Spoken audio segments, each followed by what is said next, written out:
who are not that go ahead, they need to do a go live from here as well. So I'm going to get started. Are you good? Okay. So give me. Okay, we're live. Yeah. We can get started.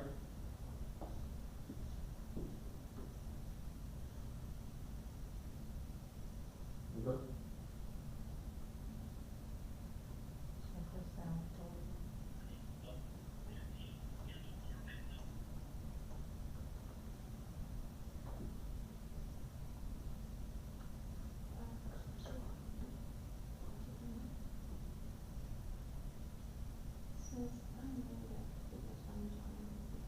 Right.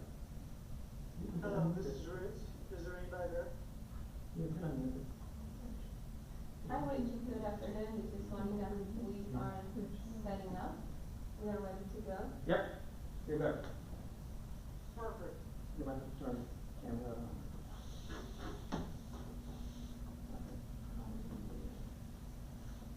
That's why you Should be a share. Do you have a password? Yes, If you log into a meeting as a guest, okay. I will make you a host.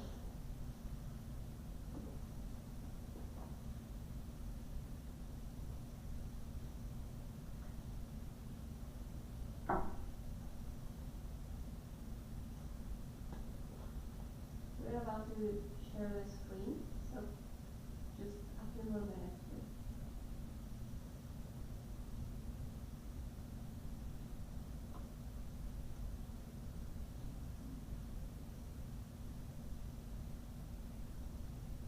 There you go.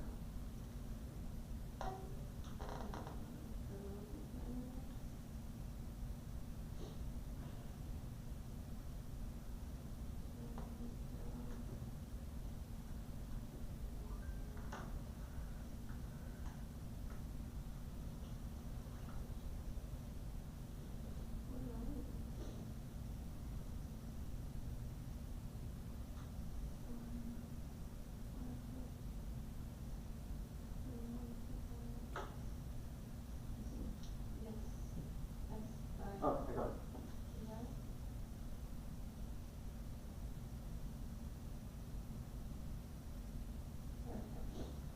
Okay, so now you can share. And you can talk. I muted myself.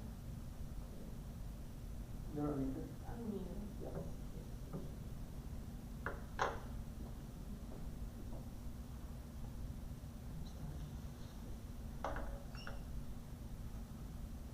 Sorry guys, hi, and sorry for the technical problem. We're going to get just started. We were having trouble with setting up our Zoom in the live sessions. My name is Farrukh, and I am going to be talking about how we can be unlocking data analytics and AI for finance professionals. Since we have spent a lot of time, I'm not going to waste too much time explaining who I am, but I come from an accounting and finance background, and I switched around 8 years back to data science, data analytics, and worked with PwC for the major part of my life, and more recently working with Meta as finance automation lead. Really quickly jumping into what we're talking about today is how I did my transition and why, as a finance, as a person, as an accountant. Oh, you've got audio blocked off. You've got the red line there. Got it. Yeah. Thank you, Rich. They will unlock. Yeah, I can hear it now. Oh, awesome. I think they can hear you. Okay, sorry. Right? Is it good, Rich? Can they see everything? Yes, it is going now. Okay, awesome. All right, so we're going to jump into why, as an accountant, we should care about this technology and why today this is a big opportunity for people in accounting and finance, and what are the different tools that we should know about, what are the different use cases, how we can get started, and some Q&A. So turn up the volume on Yeah. that one, just so you don't keep echoing. Not necessarily mute it, but turn up the volume. All right. Okay, I talked a little about, sorry, there's a little bit of an echo. It might be on this laptop.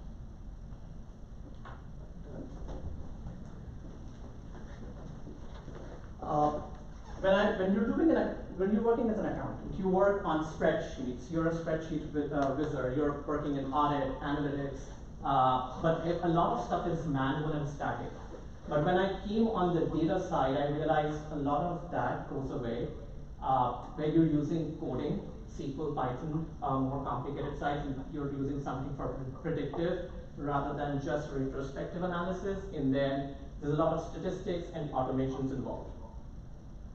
Why, as an accountant, you should care to upskill yourself is because a recent study by Gartner, just 2025, comes out very recently and talks about how 1/3 of the accountants are going to be tech people by 2030. So it's a very short amount of time for people in the industry coming out and looking to upskill themselves in the accounting profession. They need to understand that yes, the subject matter expertise is very important. It's important to understand what finance is, what double entries are, how do they work. But we also need to realize that what we used to have in technology, just as Excel, is very quickly getting transformed, and we have a bunch of things coming at us as like an avalanche, and it's very hard to keep up. So it's better to start early. The sooner we start, the better. AI is there. It's no more a thing of the future. It exists, and we need to understand that this is the engine which uses data as the oil. Those who can leverage data will lead. You don't have to be afraid of data. You don't have to, not everybody has to learn how to code, but you need to be able to understand why these things are important and what you should do. Okay, moving on. So this is something that IMA talks about very, very carefully these days, and some things that are happening on the accounting and finance side: data analytics, AI, blockchain, disruption to accounting profession. As management accountants, we are uniquely qualified to change this, because as a management accountant, what we mostly do is we are number crunchers. We do perform a lot of analysis, but we spend so much time on cleaning the data, bringing it into the perfect spreadsheet or whatever the output or format is, that we forget, or we don't get enough time to spend on the analysis. If you have a closing going on, if you have monthly reporting, you have quarterly reportings, you really need to first make sure that the data is in a good format and then move to the analysis, which leaves very little time for analysis. And that analysis too which is a repetitive process, happens month over month, but is still very static and very manual in today's day and age. Some of the excuses that finance and accounting teams make, or individuals, why they do not want to learn data: either they're too busy, they don't have proper trainings, or the data is not clean enough for them to be able to understand and start. The digital skills aren't for the level that they want to be at. And we are already productive as is, so which is like we're living in a bubble, we don't understand what the challenges are.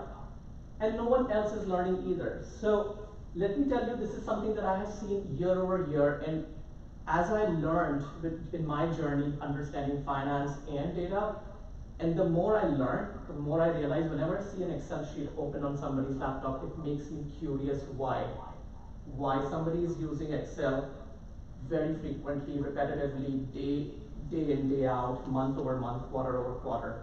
It's a cause for concern now. Now, we talk about all these things. How are these things going to impact us as accountants? Are we going to become data scientists? Are we going to become data engineers, or something completely different? No, I completely do not agree with the idea that you have to become data scientists. Well, you can, why not? Because it's a very interesting skill. It's something that as accountants we do. We do a lot of analysis, and we do a lot of exploration on a retrospective basis. But if you are somebody who's working in FP&A and you want to do more budgeting and forecasting, then predictive is the way to go. That's the right way to do it.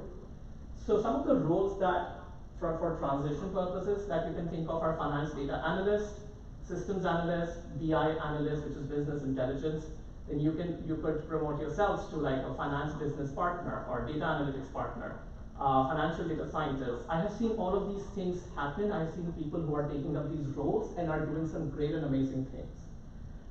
If you want to be tool specific, and I'm going to come to the tools in a moment, but there's a lot of low code, easy to use tools for accountants where you don't really need to know what Python is. You don't need to know what SQL is.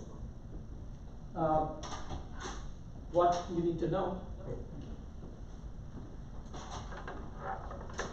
What you need to know is what is it that you want to specialize in. And then eventually there are leadership roles in, today I can see in a lot of companies, if you just go on LinkedIn and look up for these roles where you say I want to be somebody in finance, plus I have SQL experience, what would the titles be? And those titles are present out there today.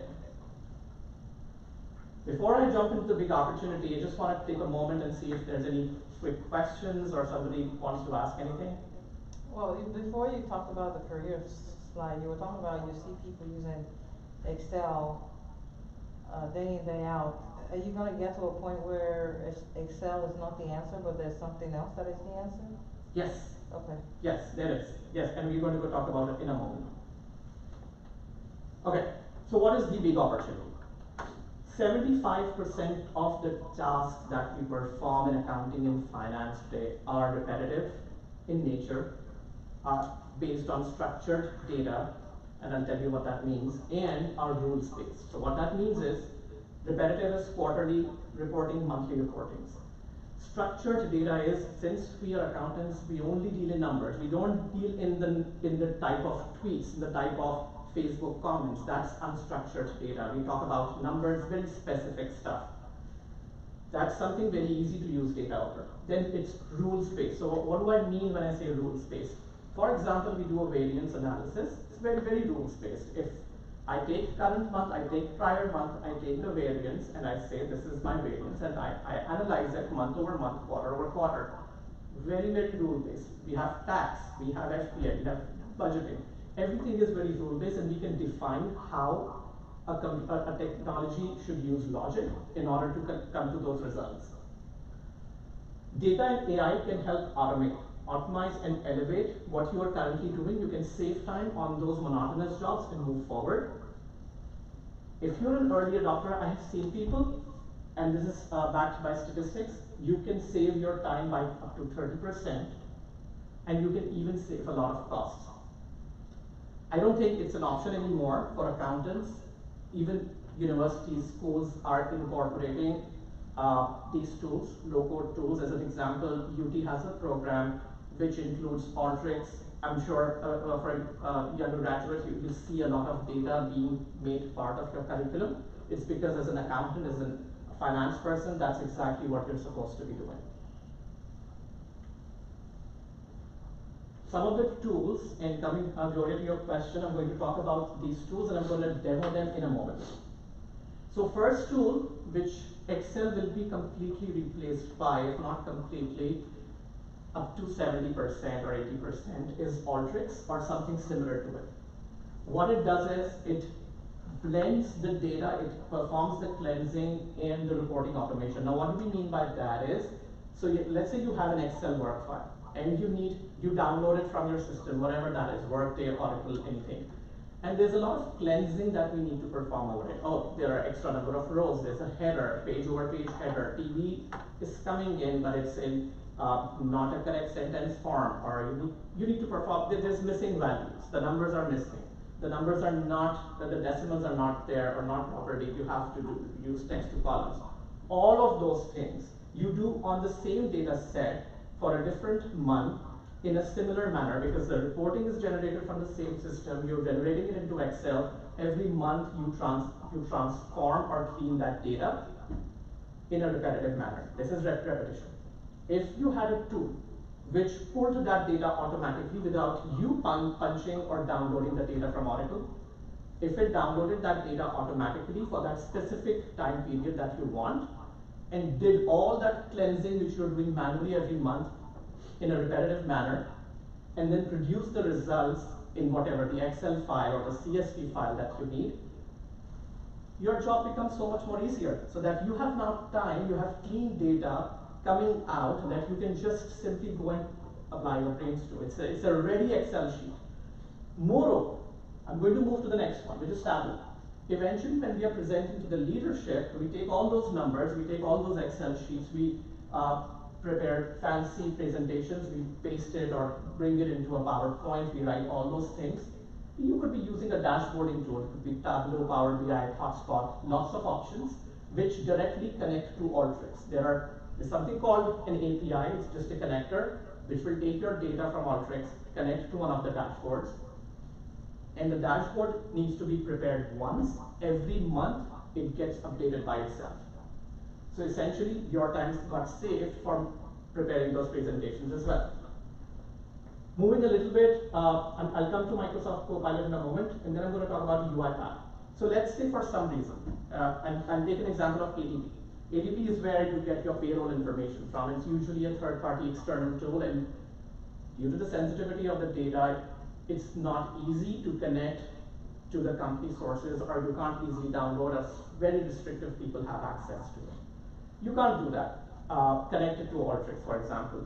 But you have something called UiPath. It's literally a robot which goes into your system, it's already there, opens the website, is going to write whatever your URL is in your browser, is going to open the screen, enter your credentials or service IDs, and then go to through the exact same steps that you as a human would every time that you schedule it to do it, and it will automatically download all the reports. Same with Oracle, same with Fusion, same anything that you can think of, it will do everything as a human would in order to perform a certain function.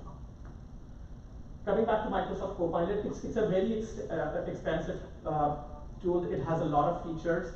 Probably a lot of you have already seen it. It's something where when you're sitting, you're doing meetings, it takes notes, it creates efficiency operations, it helps come up with ideas on how you can save time, summarizes your meetings in a really good manner. Then we have something very interesting, GenAI. When we talk about data, and in this day and age, we need to talk about GenAI. GenAI, and there's a tool called Simba.ai, which you all can later on Google and look into yourselves. It's even more interesting. It even eliminates the need for all these connections and everything. You just need to talk like you talk to ChatGPT, and you just need to say, okay, you're already connected to my data. Obviously, there's a connection that needs to happen, but you just talk to it. You say, I need to see the sales revenue analysis for 3 months compared to the last 3 months, however you want to think about it. And it will give you 10 different examples, like a ChatGPT response on your data, on your finances, on your accounting processes. And I have seen that live. I have seen how that works, and I'm going to show you a little bit in a moment how it actually works. That's with UiPath? No, this is for Simba, The same. the AI tool. And then you have different tools, Workiva, Celonis, for process mining. Maybe at a different time we can get into more details on that. But I do want to focus on the Alteryx, dashboarding, UiPath, and Simba part a little bit more. Farrukh, I have a Yeah. question. Yeah, of course. On that. A lot of the people, clients and so forth, a lot of them have hodgepodge systems, legacy systems. They are not on the perfect one vendor solution where everything flows transitionally. Is that an impediment to implementing these, because you literally have one Yeah. server over here that does this, and you have to have an IT group that massages the data, and then you have this accounting system or this system, and they don't talk to each other. Agreed. So that's a very good point, and that's something, it's a prerequisite, especially if you're thinking about something like Simba or something like a GenAI tool. The first thing is you need a proper data strategy and a proper semantic data layering, where you say that the systems actually talk to each other and their proper data engineering pipelines built. However, when I talk about something like Alteryx, Tableau, and maybe even UiPath, that challenge can be overcome. The way it gets overcome is because all these tools have pre-built connectors. So it will have a connector to Workday, to Oracle, or to any other tool that we have, and it will be able to bring all of them together. Now it can be challenging. Is there an ID in your workday which is similar to something that you're bringing from Workiva or something from Fusion? A lot of times it is, and you need a data specialist to find that. I have personally done that. I've gone through that issue when I was using Celonis. It's not impossible. You can come up with very good analysis even with that problem. Okay. It requires technical and subject matter expertise, a combination of that. Okay. Right. So this is an example of a VLOOKUP being performed inside of Alteryx. This is an Alteryx space where there are two data sources. These two are the data sources, two different Excel files being brought in, some different level of cleansing being performed. And if you see, like, it's going to bring in a moment everything. So it was looking for email addresses, and it brings the email addresses from the other file and puts it together. It's a very simple example of a VLOOKUP. Now imagine if you had to do something like this every month, where you go in Excel, we do a VLOOKUP. Yeah. The issue with that is it's manual. You have to do it. Somebody has to do it. There's a higher chances of error. Now VLOOKUP is a very small example that I give just to make accountants understand, but it's not just a VLOOKUP that we perform month over month. We perform a lot more than a VLOOKUP. This is also a similar tool. It's called 9, which does exactly the same to what Alteryx does. This is your dashboarding tool. It's Tableau. It may look a little overwhelming, but it's something very easy. You don't need to know how to code. You don't need to know how to write SQL code. It's drag and drop. You could be building all your presentations based on the data that's coming through either any data warehouse or through your Alteryx or even through just an Excel sheet. And it's very dynamic. You can double click. You can get into any number of layers that you want. Another example of Tableau, I'll move this. This is the bot that I was talking about, the UiPath. So you see everything is manually happening over here. It opens your file folders, picks up a file, opens the file, and it is creating steps. It's replicating the manual steps of how you would do it, including like if you want to go to a browser, if you want to pick a file, if you want to open a file and do some work with it, fill out a form on a regular basis, so on and so forth.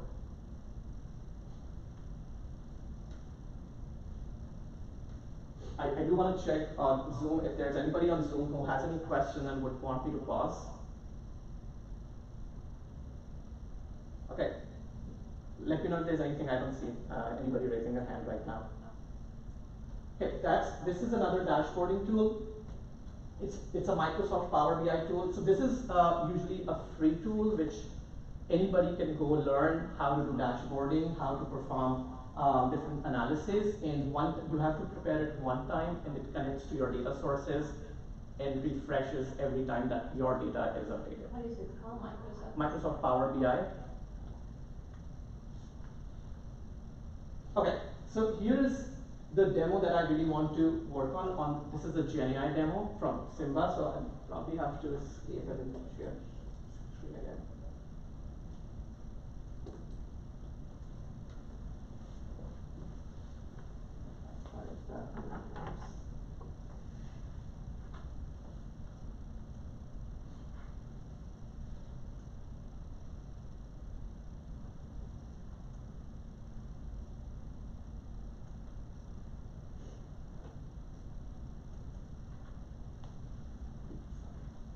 We tried it once, it did not right.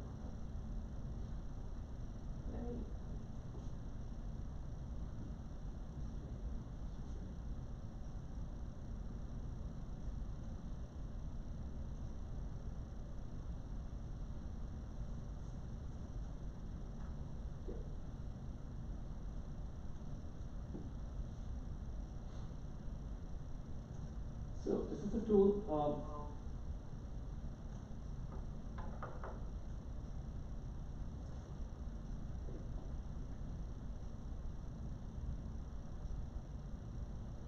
All right.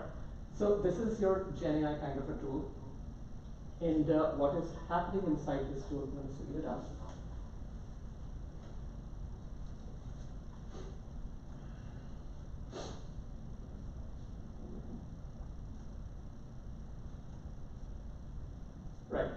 So where we are performing, we are looking at different data sets, and we have connected to a data source here.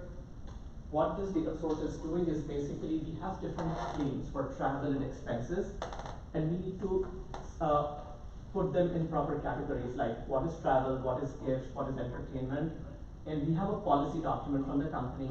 You have your data that is coming from Excel or any system, and you just load that data and you start asking questions about the data. And you say, I want to classify, these are the steps that I'm defining. Classify the data into entertainment based on entertainment and travel policy, and prepare a comprehensive validation report, and start sending emails to the relevant people. So the moment you click run,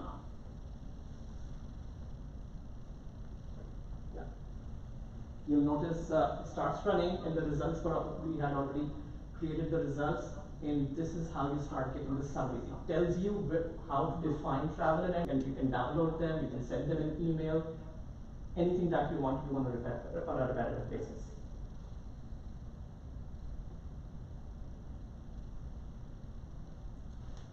Okay, yeah, you get charts and everything, so it's just literally prompt. It's basically just prompting. You're not doing anything except for connecting. So for example, I was familiar, I'm acquainted with insurance investigators, and they look for patterns in certain types of claims, whether it's auto, casualty, you know, whatever it is.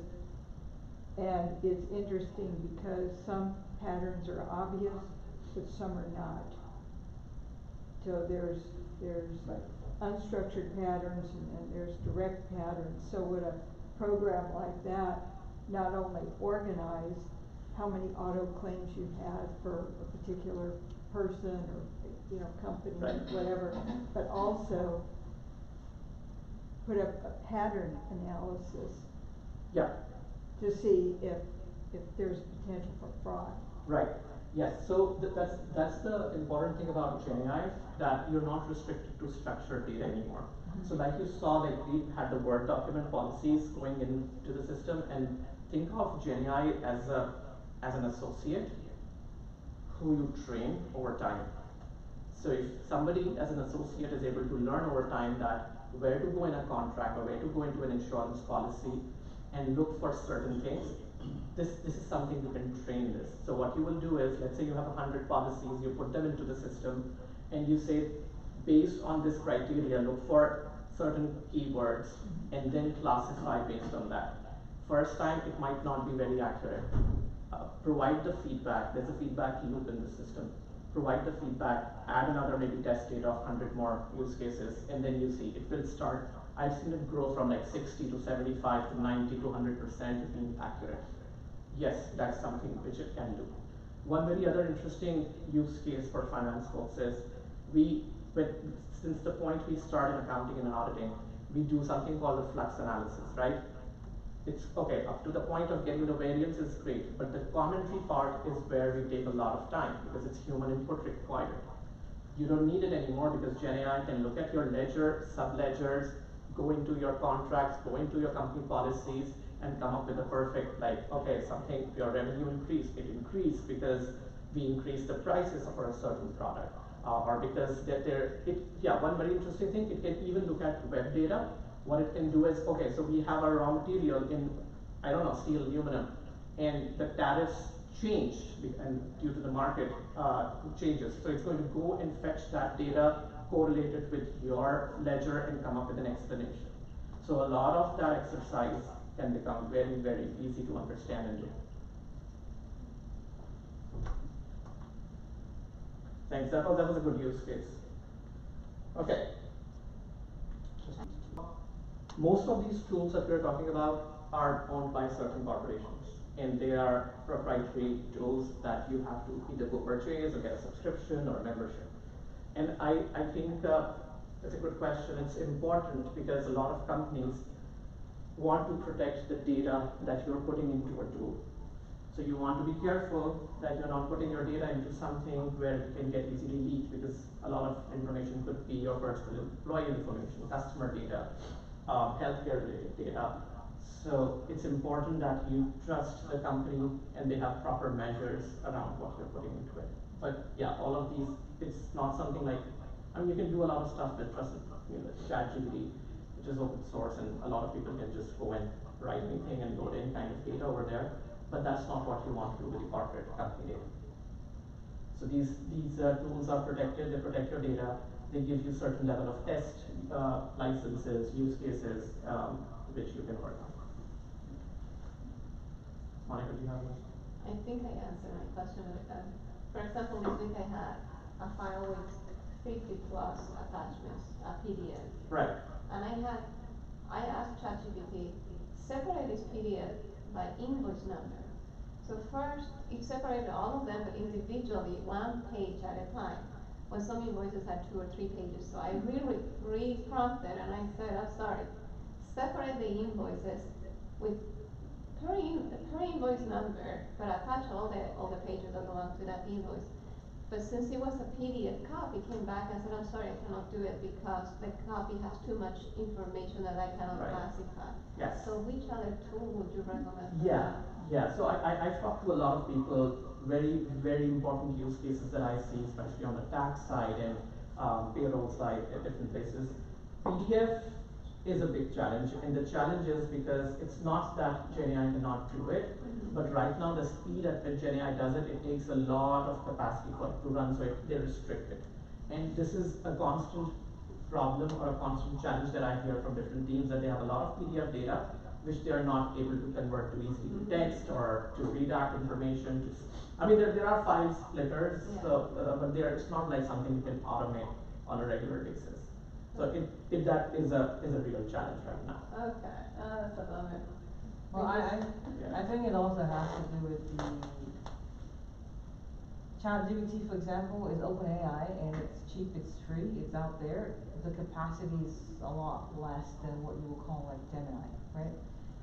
Even with the tools that you just called right now, like for example, Microsoft Power BI, it's a little bit more expensive, but it's less expensive than say Data Rails or someone more sophisticated like I can't forget the other AI company. Well, anyways, I think the more proprietary the software is, the more expensive it becomes. Yeah.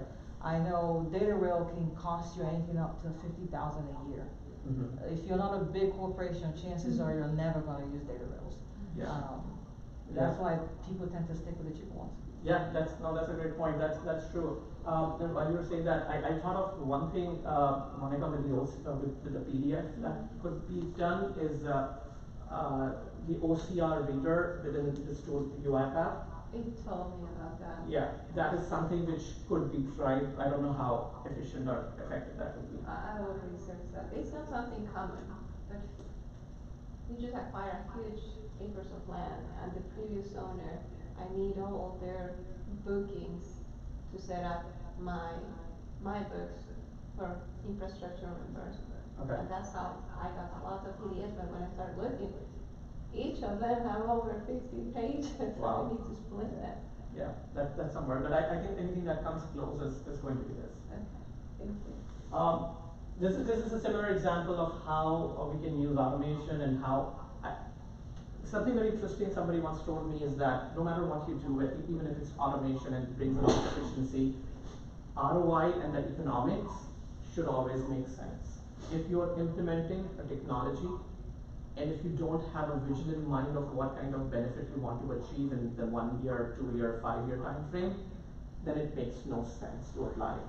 The economics of applying the technology should make sense, because if you're implementing technology, you should be able to quantify the benefits. So if you are implementing a technology which, let's say you are getting a contractor or an employee to do it, how much money will that save you if you implement the technology? Because then the technology has a cost, not just a one-time cost, but you need to maintain that particular automation month over year as well.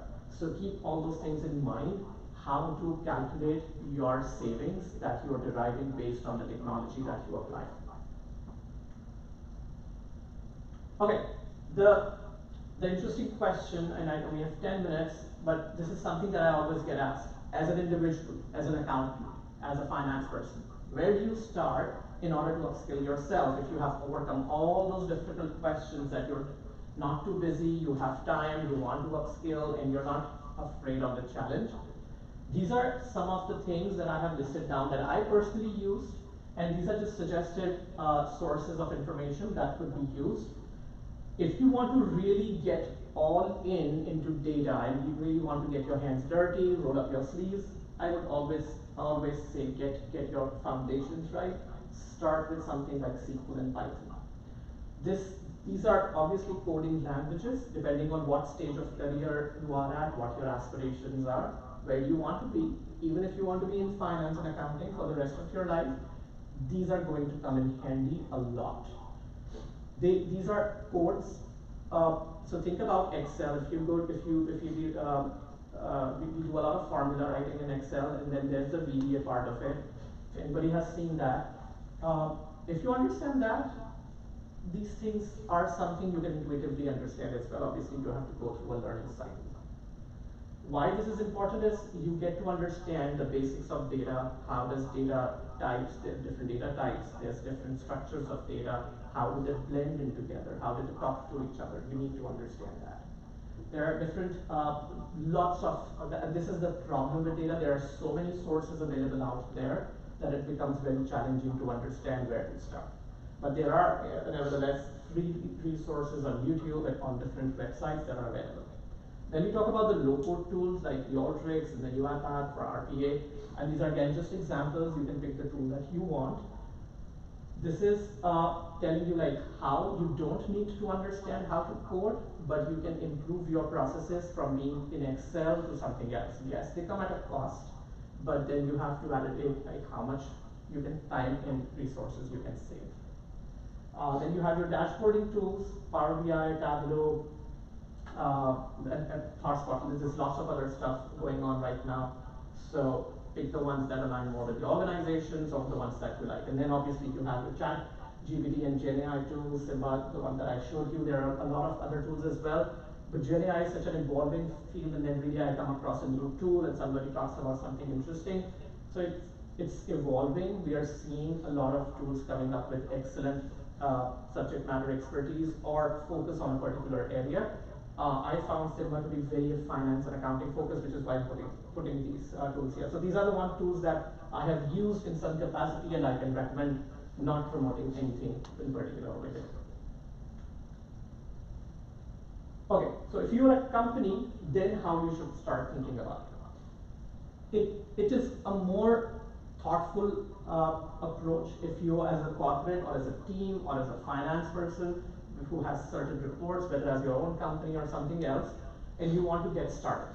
So the first thing to understand is there's going to be a complete mind shift change. Imagine a lot of people would have seen there were accountants that had huge ledger books manually, which were written in beautiful handwriting, and people had to do that, and I have seen that. I'm not that old, but I've seen those.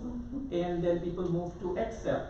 I also have met people who found it extremely challenging to start opening a computer and trusting their mouse and their CPUs and their monitors from writing in those big ledgers. And this is another transformation where we are seeing that you need, again, that mind shift change, where you need to stop relying on Excel or on other manual tools and start thinking more technology first. So your focus, definitely you need the subject matter expertise for whatever areas, finance, tax, restructuring, everything. But you also need to keep technology on the forefront. You can start small, but you need to start somewhere. You can pick up a small use case and you can say, okay, I'm just going to test it out and try how I can automate that process, and then get into the details of it. Sorry, again, this is ChatGPT generated from me, but this is like a lot of hallucinations that happen. You can see the spelling's going wrong here. But yeah, that's the GenAI word, which is why I say it is still evolving. But you can pilot smaller problems and smaller projects and see if because we have to think that from a finance perspective, SEC requirements, SOX requirements, shareholder information. All these things are very critical from a governance standpoint, and we need to be careful with what we are reporting. The numbers cannot be wrong, so we need to be careful of how much we want to get into technology and how much we can rely on. Partner, connect with different people who are doing something similar, ask questions, talk about use cases, talk about the problems that they have solved, and how did they overcome different problems. Like, this is a perfect example when I talk like a PDF. I see that asked a lot, and there's not a perfect tool for it. It's very interesting that we came up with this. So definitely you can learn what can be automated and what is more challenging. You can leverage, you do not always have to start investing in new technology until you understand a little bit. There are freebies available, free tools and softwares available. A lot of companies are willing to come work with you, partner with you, and offer you free subscriptions for a set amount of time, do pilot runs with you in order to create awesome automations. And then upskilling your team, believing in your own resources. Yes, technology is coming in. It does not mean that as accountants we become irrelevant, because you have the subject matter expertise. You understand what a double entry means.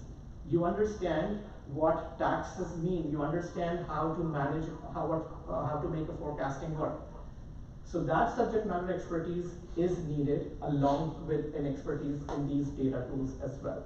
I genuinely believe starting with something like Power BI plus Alteryx plus RPA is a very good combination to get yourself upskilled and be able to understand the basics of data and how you can apply it in your use cases. Any questions so far? We are almost towards the end of our session. Okay. So IMA has some very interesting certifications as well on data analytics and on RPA series for students. Yes, they are free resources, but as members, there's a certain cost associated with it, but these are very good certifications that as IMA members, we are privileged to go about and access those things. So feel free to note this URL and you can explore those certifications. Okay. Since we are going to be starting a new year next month, and we are planning on how, as the Austin IMA chapter, we need to keep the community engaged. We have defined the next year as the year where we will focus a lot on digital upskilling, whether that's data, that's GenAI, that's blockchain, whatever it is. We want to interact with more and more people in the Austin area who are working in this space, who have that expertise. We alone cannot do it. And we would love to collaborate, and if you're willing, come on board, raise a hand. We would love for our members to learn more about the technologies, but we want to focus on something that as students, as professionals, as industry experts, we should be upskilling our entire, I wouldn't say generation, but it's multiple generations at the same time. So do talk about these use cases, do talk about opportunities, talk to each other about how we can improve, how we can digitally upskill and support each other in this space. I genuinely like to call this something like a digital emergency for accountants. We are already quite behind and things are changing very soon. I will not be surprised if in a few months we have a few tools coming in all together and scrape away everything that we do today by the click of a button. So we gotta be very alert and we gotta move fast. We gotta be active about how we are upskilling ourselves to stay relevant. So final thoughts, start small, but you gotta start. Leverage these low-code GenAI tools, learn them on dummy data and learn how to understand the data lingo. You need to understand what joins are, you need to understand what different data types are and how they work on different accounting systems. In order to stay relevant in finance, you have to bring in the tech aspect. We already have finance, we already have the human judgment, which is your subject matter expertise. Finally, I'm going to open up for Q&A, and I want to see if there are any ideas, or if you guys want to connect, feel free to reach out. Happy to talk, happy to share my thoughts and my ideas. This is a topic which is very near and dear to my heart. And I had told Monica, whenever there's an open opportunity, when we don't have a speaker available, I'll be happy to jump in and talk about this. I built a digital accounting board for the previous, my alma mater. I have different certifications, the chartered accountancy certification, and I worked with that team to build in 2 years a digital accounting board, the sole purpose of which was to upskill the accountants for that region and to help them understand SQL, no-code tools, Python, and how to practically apply use cases for accounting and finance. Again, all of this is like we do as a not-for-profit, and these are something that we need more and more input on, but that's something that I'm personally very passionate about, so happy to always chat about this topic. That's all from my side, but happy to take any questions. I just want to give an opportunity to Zoom users first. If there's anything you guys want to ask, and if not, then that's okay as well. Yep.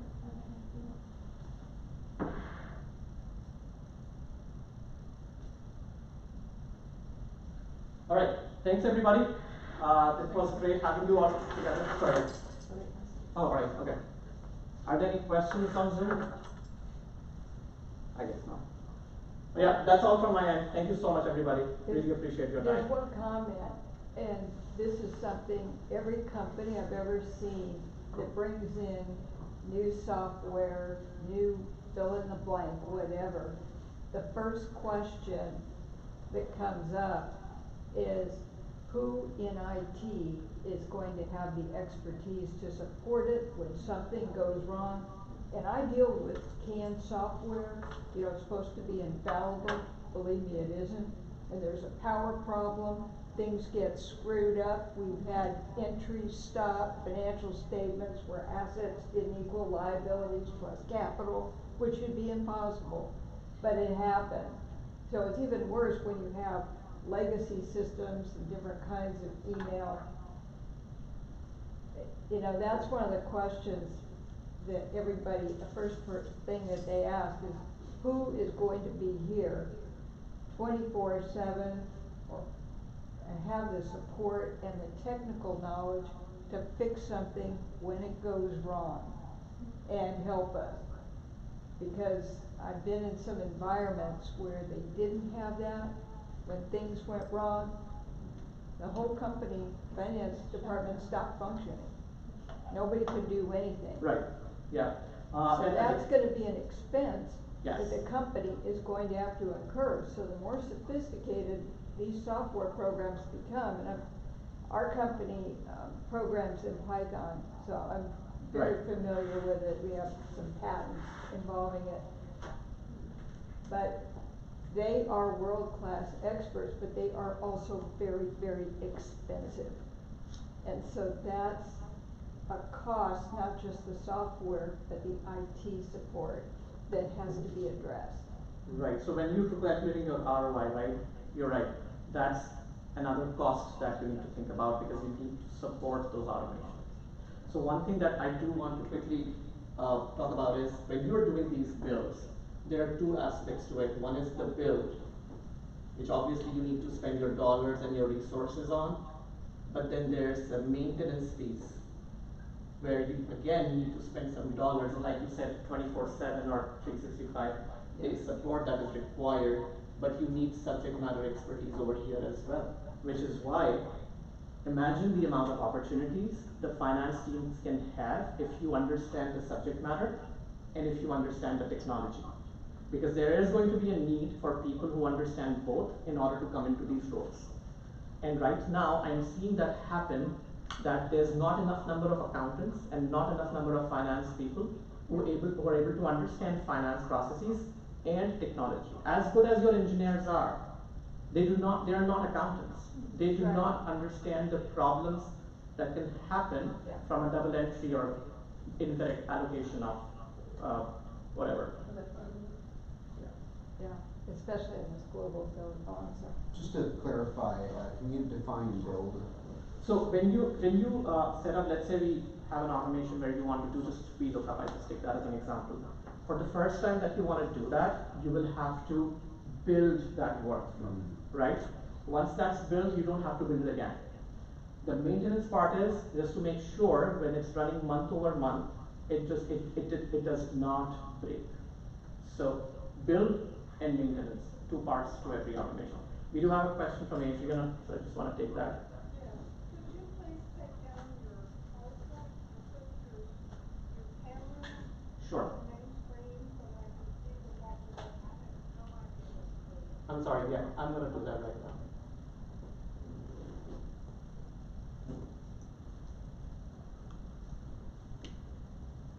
Is it better now, Adrian? No, Okay. I still see You the have PowerPoint. to, Oh, this sure. one. There you go. Okay, I just wrote here that it's a split between a build and maintenance. I don't know if you can see that now. Yes, thank you. Thanks for pointing that out. Anything else, anybody? Yeah.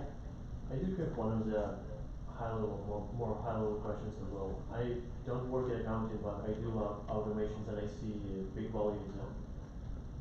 From your experience, I love automations, but nobody else in my team loves them. And from your experience, how can we, maybe you have some tips, some examples, how we can inspire others on the team also use automations? Is it just build it yourself and show them the result? Like say, hey guys, I'm working half of the day today because I automated everything else, so Yeah. I can go home. Yeah, and it's a real problem because it's difficult to convince people to do something differently, and in a manner which might threaten them that it takes away their job. So there's a few things that you need That's to the do. biggest fear. Yeah, but there's a few things that you can do in order to help them understand that no, it does not take your job. It makes you smarter. It makes you make better use of your time. One thing that I did do is that I had a lot of push in one of my companies from the leadership that, oh, we don't know, is the tool going to work, it's not going to work. And I said, okay, you don't get the tool, it's not that challenging. And they're like, oh, this is not the language that you're talking about. No, I'm not talking about coding, I'm talking about a low code tool. So I said, I just need 30 minutes of your time, and I got all of them in a room, and I gave each of them a license on the laptops, obviously arranged it in advance, and I showed them a use case on the screen, and I made them build it themselves while I was there. It's a very small use case. And when they saw the power of what that automation can do, I suddenly had a burst of ideas. Oh, this is something we can apply in XYZ process as well. We can apply on this Excel worksheet. We can apply it different places. So it's hard. I agree. It's very challenging. I mean, no matter amount of videos or recordings or demos that you do for them, unless they get their hands dirty on it and you make them use the tool, it's going to be very difficult. I mean, that's how I bought in the idea. I never understood what's happening until I said, okay, you know what, I'm gonna start using it. Somebody told me that you just start using it and then you tell me how useless or useful that tool is. The other thing I think is we're creatures of habit, right? When I get into the office, I do this, I do this, I do this, I do this, and the last thing I do is I make sure I save this file to this place. So if you bring in this, it's disrupting Yes. that flow Yeah, of how the habitual, yeah. exactly of how I do things. Yeah. Okay, it's great, I've gained 2 hours, so what am I gonna do with these 2 hours, right? Right. If I finish everything sooner, what else can I do, Mhm. right? So Or it's- will I become redundant because I don't have Exactly. enough work to Or do? learn more. Now, Yeah. in smaller companies, we let go of, our accounting is small team, and we let go of the basic accountant that accounts payable. Yeah. So we are overworked. I think one other thing you have to consider is the fact that, sometimes people are reluctant with automation tools because it means they have to do more reviews. I'll explain why I say this. I recently used, Microsoft Copilot to write a proposal. It's a government bid proposal, it has to fill a certain verbiage, right? And, in the past, it would take me almost 12 hours to finish the whole proposal and make it sure it looks prim and proper. But this time I decided to use, Microsoft Copilot to write the proposal. I gave it a prior proposal that has been written, I gave it the RFP, I said, can you write a proposal for me based on the old proposal that I've done before, and RFP that's in this. Copilot did it for me, but it did it in a horrible way. It spat out like almost 10 pages of repetitive words. I have to spend more time rewriting the whole thing. So sometimes you see technology, but you as a human, you want to be able to make sure that what you have asked technology to do for you is being done the way you want it done. Right. Which is why, like, your subject matter You again. have to test things, you have to test those. Yeah. It has cut my work half the time, and I appreciate it. Because I'm taking over roles that are not supposed to be mine, but we are shorthanded. So for me to automate things that are mundane, like AP and AR, go for it. Because we need more time to do bigger things, bigger work in the accounting. So I think just test the AI tool that we have available and see which one does what you need the best. Right? Not all of them do writing. Some of them do better than analytical Excel data. I think she's right, because I think for lower level, redundant, Yeah. 1 + 1 = 2, they work. Yeah. But human oversight is absolutely critical. I would never trust GenAI because no one ever heard of hallucination. No one knew what that was. Yeah. But I have asked GenAI, said, I'm writing a article on this, and I want everything, and I still, once in a while, it looks so right, that has the journal, it has everything in APA format, I still have hallucinations from time to time, and they look perfect. But I know what you're talking about, because I've asked programs to do things like that, and there are some areas where human oversight Right. is an absolute requirement. I don't trust machines that much. Yeah, I mean, especially with GenAI, like I said, it's evolving, and when you're talking about numbers, you cannot have those be hallucinated on. So yes, there are tools which are becoming more and more precise, but it's an evolutionary process. So we have to see and we have to validate what works. And that's one question very interesting that people ask. Okay, with data analytics tool, we can learn to code and do other things. With GenAI, what do you want us to do? Do you want us to understand what the Anthropic, Llama, Gemini, those things are? So the short answer is it's more about something called agent building, which is similar to building an app, but very simpler. And the second thing is understanding how to prompt correctly to what questions you need to ask. I know we need to wrap up, but as part of this initiative, we're trying to bring in and we're trying to brainstorm on some of cohorts or courses or training opportunities that we can bring for IMA folks. If you guys have any ideas, feel free to share. We'll share in the next few months more and more stuff on how we can come in and help upskill our members. Thank you, everybody. Thank you. I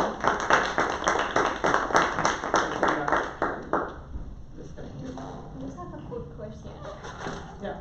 And it's about, so I feel like these days Python or these like coding softwares, in your experience, how much would you recommend to focus on? If you don't know how to code, would you recommend to start coding, or would you recommend, because I feel like you go to Copilot and you ask, I need a code for this, and it will make it for you without you the need of like learning. I mean, see, with GenAI, a lot of coding is going away. I used to code every day, and there are days that the tool is writing the code for me, and trust me, it's writing a lot better than what I ever could. So it's a choice. If that's something, if you want to get deeper onto the data side of things, then I would say go for a SQL or Python. But if you want to save the job and want to learn like what GenAI is, you can start with low code tools. And trust me, it's very interesting when you get started. Once you understand low code tools, there will be times that you will say, I want to learn how the foundation code works, because it writes it for me, and I don't know, it's gibberish to me, but I want to be able to at least make sense of it. So you start easy, you start with the low code tools, and then you move up.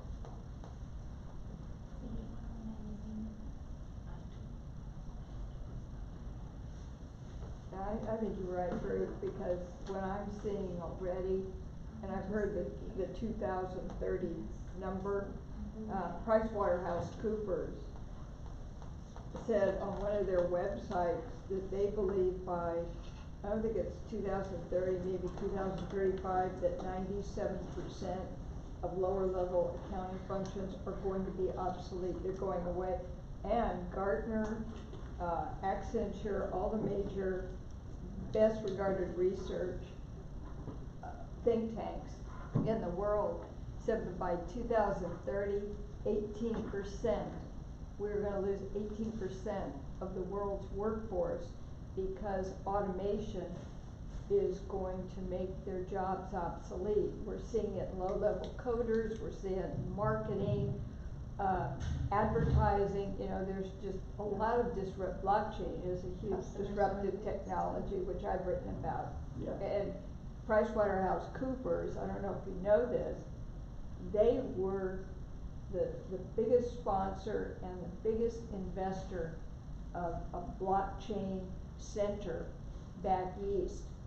They were the forerunners to bring this, what we call the triple entry, and help audit records and go through millions of records in hours and print exception reports. So the old idea of the green book, and if you're old enough, you remember what the green book was, where you had to have steps where you went through the auditing process. Gone. It won't need them anymore. Yeah. So, yeah, PwC was the pioneer in blockchain technology and cutting edge technologies. But yeah, they're saying 18% of the workforce will no longer have jobs. Yeah, I mean, blockchain is interesting. If that comes in, then to be honest, to a greater extent, the audit goes away because then everything is so. You have 100% audit. Yeah. And it's done. So with data, one thing here, and I wrote an article about it 2 years ago, that for something like, there's a tool called process mining, right? And you have dashboarding.